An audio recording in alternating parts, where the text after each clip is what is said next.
حدیث مرسلہ ہو جا، خدا کا ترجمہ ہو جا۔ بسم اللہ الرحمن الرحیم۔ آج کا مسئلہ یہ ہے کہ نماز میں قرأت کرنا فرض ہے یا واجب ہے۔ بہت سارے لوگ اس مسئلے کو صحیح سے سمجھتے نہیں ہیں کہ نماز میں قرأت کرنا کیا حکم رکھتا ہے۔ یاد رکھیے، نماز میں مطلقاً قرأت کرنا فرض ہے، وہ چاہے قرأت سورہ فاتحہ کی ہو یا کسی دوسری سورت کی ہو۔ قرآن کریم میں کہا گیا فَقْرَؤُوا مَا تَيَسَّرَ مِنْهُ، کہ جو تمہیں آسان لگے نماز میں اس کی تلاوت کرو، اس کو پڑھو۔ تو مطلقاً نماز میں قرأت کرنا فرض ہے، وہ چاہے قرأت کسی بھی چیز کی ہو۔ تو مطلقاً قرأت کرنا فرض ہے۔ اگر کوئی آدمی خاموش کھڑا رہے، قرأت نہ کرے، نہ سورہ فاتحہ پڑھے، نہ کوئی دوسری سورت پڑھے، کچھ بھی نہ پڑھے، صرف خاموش کھڑا رہے، قرأت نہیں پائی گئی، تو یاد رکھیے کہ ایسی صورت میں نماز نہیں ہوگی، چونکہ قرأت کرنا فرض ہے۔ اور جب فرض نہ پایا جائے تو پھر نماز نہیں ہوتی، بھلے ہی آدمی سجدہ سہو بھی کیوں نہ کر لے۔ تو مطلقاً قرأت کرنا فرض ہے۔ رہ جاتا ہے مسئلہ سورہ فاتحہ کا۔ تو سورہ فاتحہ منفرد کے لیے، یعنی تنہا نماز پڑھنے والے کے لیے یہ واجب ہے عند الاحناف، احناف کے نزدیک واجب ہے۔ تو سورہ فاتحہ اگر کوئی شخص نہیں پڑھتا ہے، اکیلے نماز پڑھتے ہوئے، تنہا نماز پڑھتے ہوئے، اگر امام کے پیچھے ہے تب تو اس کو قرأت نہیں کرنی ہے۔ حدیث مبارکہ ہے نبی کریم صلی اللہ علیہ وسلم کی، قراءۃ الامام قراءۃ لہ، کہ امام کا قرأت کرنا مقتدی کی طرف سے کافی ہے۔ تو اس لیے ہم احناف کے نزدیک امام کے پیچھے قرأت نہیں ہوگی، سورہ فاتحہ کی بھی نہیں ہوگی۔ جو لوگ مغالطہ ڈالتے ہیں تو وہ حدیثوں کو صحیح سے سمجھے نہیں ہیں۔ صحیح مسلم میں اور دوسری احادیث کتابوں میں مکمل حدیثیں موجود ہیں۔ مکمل حدیث اگر آپ مطالعہ کریں گے تو دودھ کا دودھ اور پانی کا پانی ہو جائے گا۔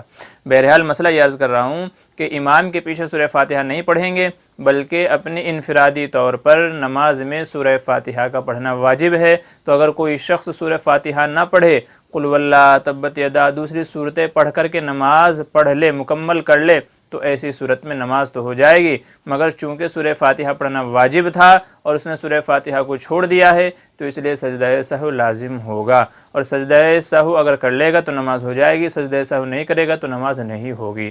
مگر ساتھ میں یہ مسئلہ بھی یاد رکھتے چلیے، علماء فرماتے ہیں کہ اگر واجب کو چھوڑا جان بوجھ کر کے، سورہ فاتحہ پڑھنا ہے، کوئی اور دوسرا واجب ہے، تو اگر جان بوجھ کر کے چھوڑا ہے تو ایسی صورت میں سجدہ سہو سے بھی نماز نہیں ہوگی، سجدہ سہو سے بھی تلافی نہیں ہوگی۔ یہ سجدہ سہو کا مسئلہ جب ہے جبکہ بھول سے ایسا ہو جائے، یعنی کسی آدمی کا ذہن کہیں اور تھا، اس نے نماز میں صرف قل واللہ شریف پڑھی اور رکوع کے اندر چلا گیا، اب بعد میں یاد آ رہا ہے کہ یار میں تو سورہ فاتحہ نہیں پڑھی، سورہ فاتحہ پڑھنا رہ گیا تھا، تو اب ایسی صورت میں چونکہ بھولے سے ایسا ہوا ہے تو اب آخر میں سجدہ سہو کر لے تو نماز ہو جائے گی۔ تو یہ دو مسئلے الگ الگ ہیں، ان کو اچھے سے سمجھ لیجئے کہ مطلقاً قرأت کرنا، چاہے سورہ فاتحہ ہو چاہے کچھ اور ہو، تو یہ فرض ہے۔ اگر قرأت ہی نہیں پائی گئی تو نماز ہی نہیں ہوگی۔ رہ گیا سورہ فاتحہ کا مسئلہ، تو سورہ فاتحہ پڑھنا واجب ہے تنہا نماز پڑھنے والے کے لیے، انفرادی نماز پڑھنے والے کے لیے یا امام کے لیے۔ تو واجب ہے، اگر واجب جان بوجھ کر کے چھوڑے گا تو بھی نماز نہیں ہوگی، لیکن اگر بھولے سے چھوٹ جائے تو پھر آخر میں سجدہ سہو کرنے سے نماز ہو جائے گی۔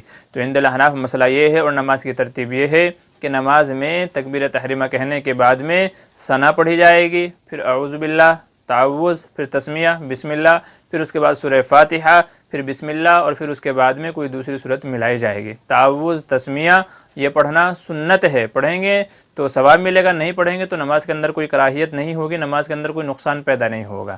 ترتیب یہ ہے کہ سورہ فاتحہ پڑھی جائے، پھر اس کے ساتھ میں کوئی دوسری صورت ملائی جائے، تو یہ واجب ہے اس طریقے سے، اس ترتیب سے نماز کو پڑھنا۔ اگر کوئی بندہ اس میں آگے پیچھے کر دیتا ہے، سورہ فاتحہ پڑھتا ہے مگر بعد میں پڑھتا ہے، پہلے کوئی اور صورت پڑھتا ہے تو بھی سجدہ سہو لازم ہوگا، سورہ فاتحہ چھوڑ دیتا ہے تو بھی سجدہ سہو لازم ہوگا، اور سورہ فاتحہ کے بعد میں پہلی دو رکعتوں میں، فرض کی پہلی دو رکعتوں میں اور سنت نوافل کی ہر رکعت میں سورہ فاتحہ کے بعد میں کوئی دوسری صورت نہ ملائے تو بھی سجدہ سہو لازم ہوتا ہے۔ تو یہ مسئلہ ہے قرأت کا کہ نماز میں قرأت کرنا کیا حکم رکھتا ہے۔ تو ایک درجہ فرض کا ہے کہ مطلقاً قرأت ہو چاہے کچھ بھی ہو، اور ایک درجہ واجب کا ہے جو سورہ فاتحہ اور اس کے ساتھ میں ضم سورہ کا ہے۔ تو یہ مسئلہ اچھے سے سمجھ لیجئے۔ انشاءاللہ نماز کے مسائل کو سیکھ کر کے اللہ تبارک و تعالی ہم کو صحیح ڈھنگ سے پڑھنے کی توفیق نصیب فرمائے۔ آمین ثم آمین۔